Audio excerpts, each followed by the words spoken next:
தமிழ்நாட்டில் முதல் முறையாக கூட்டணி ஆட்சி அமைஞ்சிருக்கு. அதிலும் குறிப்பாக காங்கிரஸ் கட்சி அந்த கூட்டணி ஆட்சியில பங்கு வகிச்சிருக்கு. காங்கிரசுக்கு 2 அமைச்சர்கள் கிடைத்திருக்கிறாங்க. ஒருத்தர் உயர்கல்வித்துறை அமைச்சர், மற்றொருவர் சுற்றுலாத்துறை அமைச்சர். இது குறித்து நம்மிடையே பேசுவதற்காக காங்கிரஸ் கட்சியினுடைய மூத்த தலைவர்கள் ஒருவர் பிரவீன் சக்கரவர்த்தி அவர்கள் இருக்கிறாங்க. ரொம்ப பெரிய ஒரு போராட்டம், கிட்டத்தட்ட 59 இயர்ஸ் ஆஃப் ஸ்ட்ரகிள் இந்த பவருக்கு வர்றதுக்கு எப்படி ஃபீல் பண்றீங்க? ரொம்ப ரொம்ப மகிழ்ச்சியான தினம் தான் இது.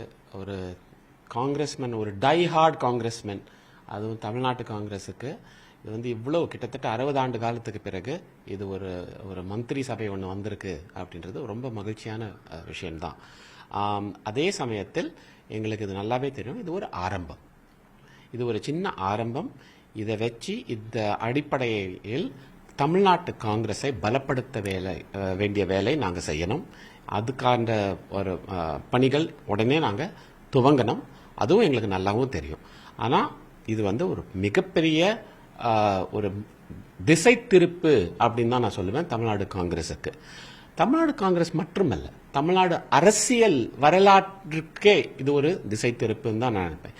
ஏன்னா இப்போ தமிழ்நாட்டில் கூட்டணி ஆட்சி 1952க்கு அப்புறம் முதல் முறை கூட்டணி ஆட்சி வந்திருக்கு. பல ஆண்டுகளாக சொல்லிட்டு இருந்தாங்க தமிழ்நாட்டில் கூட்டணி ஆட்சி இல்லை, மத்தியில் கூட்டாட்சி, தமிழ்நாட்டில் சுயாட்சி அப்படின்னாங்க.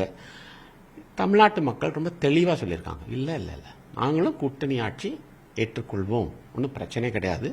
எந்த கட்சிக்கும் தனித்த ஒரு மெஜாரிட்டி இல்லை. அதற்கு அர்த்தமே ஜனநாயகத்தில் கூட்டணி ஆட்சி தான். அது ஒரு பெரிய திசை திருப்பு கூட. அப்கமிங் லோக்கல் பாடி எலெக்ஷன்ஸ் இருக்கு. அது ஃபாலோட் பை இன்னொரு 2 இயர்ஸ்ல நம்மளுக்கு பார்லிமெண்ட் எலெக்ஷன்ஸும் இருக்கு. ஸோ அதை ஃபோக்கஸ் பண்ணி உங்களுடைய கட்சிக்காரங்களுக்கு நீங்க என்ன சொல்ல விரும்புறீங்க? 2 மினிஸ்ட்ரி, 4 எம்எல்ஏ, இது எல்லாமே இருந்தாலும் உங்க கட்சிக்காரங்களுக்கு என்ன சொல்ல விரும்புறீங்க? ஏன்னா போன தடவையில எம்எல்ஏ கொஞ்சம் டிராப் ஆயிருக்கீங்க. ஸோ இப்போ அவங்களுக்கு என்ன சொல்ல விரும்புறீங்க? சந்தேகமே இல்லை, வெறும் 5 எம்எல்ஏ தான் இப்போ, அதுதான் உண்மை. ஏதோ சூழ்நிலையில் அப்புறம் ஒரு திரு தமிழ்நாடு முதலமைச்சர் மாண்புமிகு திரு விஜய் அவர்களின் பெருந்தான்மையும் காங்கிரஸ் கட்சிக்கு 2 மந்திரி சபை கிடைத்திருக்கு. அதனால தான் நான் சொன்னேன், இது ஒரு ஆரம்பம். நான் தமிழ்நாடு காங்கிரஸ் தொண்டர்களுக்கும் சரி, நிர்வாகிகளுக்கும் சரி, தலைவர்களுக்கும் சரி நான் சொல்ல விரும்புகிற கருத்து, இது ஒரு ஆரம்பம்.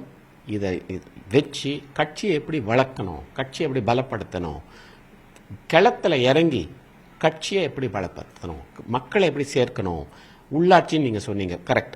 அடுத்தது உள்ளாட்சி தேர்தல். பட் தேர்தலுக்கு முன்னாடி என்னெல்லாம் செய்யணும், அந்த பணிகளை இப்போ எடுத்து செய்யுங்க. இனிமேல எங்களை களத்துல வேலை செய்ய விட மாட்டேன்றாங்க அப்படின்ற ஒரு கம்ப்ளைண்ட் இனிமேல வரக்கூடாது. ஸோ இப்போ கூட்டணி ஆட்சி, இப்போ அவங்க கவர்மெண்ட் ரன் பண்றாங்க, டிவிகே கவர்மெண்ட், நீங்களே அதில் ஒரு பார்ட்டாக இருக்கீங்க. ஸோ கைடன்ஸ் வாங்குறது இல்லை கைடன்ஸ் நீங்க சொல்றது, ஸோ இந்த மாதிரி பைலேட்டரலா இருக்க போகுதா இந்த கவர்மெண்ட், இல்லை டாமினண்டா நீங்க கொண்டு போறீங்களா? எப்படி இருக்க போகுது? நீங்க இந்த கவர்மெண்ட்டை எப்படி ஹேண்டில் பண்ண போறீங்க காங்கிரஸ்? இல்லை நாங்கள் ரொம்ப தெளிவாக இருக்கோங்க. எங்களுக்கு 5 எம்எல்ஏ தான். நாங்கள் இது ஒரு ஜூனியர் தான், ரொம்ப ஒரு சிறிய பங்கு தான் எங்களுக்கு. அதனால தான் அதை நாங்கள் நல்லா புரிந்து கொண்டு இருக்கோம். ஆமாம், காங்கிரஸ் கட்சின்னு பொறுத்த வரைக்கும் ஒரு இன்ஸ்டிடியூஷனல் ஸ்ட்ரென்த் இருக்கு எங்ககிட்ட. கிட்டத்தட்ட 150 வருஷ கட்சி, பல மாநிலங்களில் எங்களுக்கு அனுபவம் உண்டு. அந்த அனுபவம் நிச்சயமாக எப்பப்ப தேவையோ அப்பப்ப நாங்கள் நிச்சயமாக ஷேர் பண்ணிப்போம். ஆனால் டாமினேட் நீங்க ஒரு வேர்டு யூஸ் பண்ணீங்க, அது மிகவும் தவறான வேர்டு என்னை பொறுத்த வரைக்கும். நிச்சயமா காங்கிரஸ் கட்சி அது செய்யாது. எங்களுடைய பலமும் சரி, எங்களுடைய பலவீனமும் சரி, நாங்க நல்லா புரிந்து கொண்டிருக்கோம்.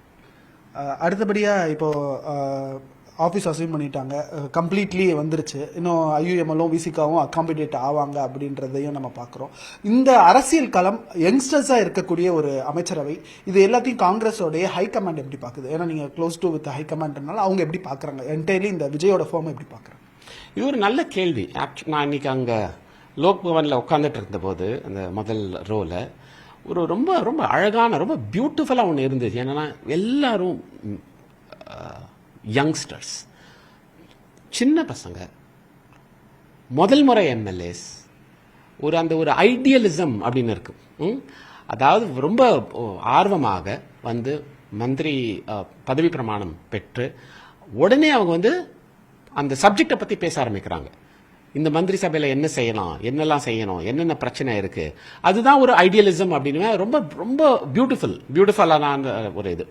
என்னதான் இருந்தாலும் நம்ம India is a young country அப்படின்னுவாங்க ஆங்கிலத்தில். அதாவது நம்மளுடைய ஒரு ஆவரேஜ் ஏஜ் வந்து 26 தான். ஒரு ஜனநாயகம்னா அதை ரிஃப்ளெக்ட் பண்ண தேவையில்லையா? ஸோ இது வரைக்கும் அது வந்து ரிஃப்ளெக்ட் ஆகல எந்த கட்சியிலும் சரி. இது தாவேகாவின் மந்திரி சபை அதை ரிஃப்ளெக்ட் பண்ணுது. அது ஒரு ரொம்ப பாராட்டத்தக்க விஷயம். இது வந்து நிச்சயமாக காங்கிரஸ் கட்சியும் சரி மற்ற எல்லா அரசியல் கட்சியும் இதை கவனமாக இதை கவனித்து அவங்க அந்த கட்சியை எப்படி நம்ம பாப்புலேஷன் எப்படி இருக்கோ அதை ரிஃப்ளெக்ட் பண்றதுக்கு நம்ம என்ன செய்யணும் அப்படின்றது ரொம்ப கவனமாக கருத வேண்டும். ரொம்ப கீப் ஆன் எலெக்ஷன்ஸும் இருக்கு. இப்போ மந்திரி சபையில இத்தனை ஆண்டு காலம் கழிச்சு வந்திருக்கிறீங்க. காங்கிரஸின் வளர்ச்சி இங்கிருந்து ஒரு முதல் புள்ளியாக மீண்டும் ஒரு இடத்துல ஆரம்பிக்கிறது என்று சொல்லியிருக்கிறார் பிரவீன் சக்கரவர்த்தி. ஒளிப்பதிவாளர் நிர்மலுடன் நியூஸ் 18 தமிழ்நாடு செய்திகளுக்காக சுபாஷ்.